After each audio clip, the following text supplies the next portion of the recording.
Lihatlah wanita yang melintas ini.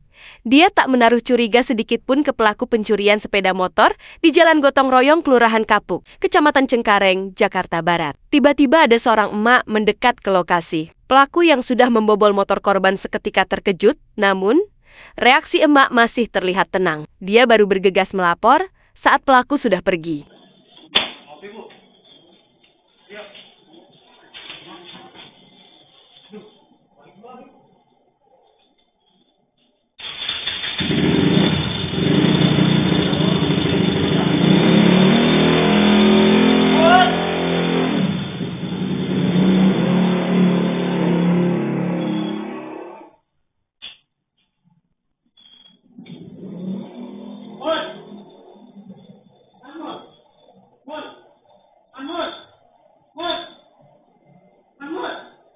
Kamu mau dimaling lo?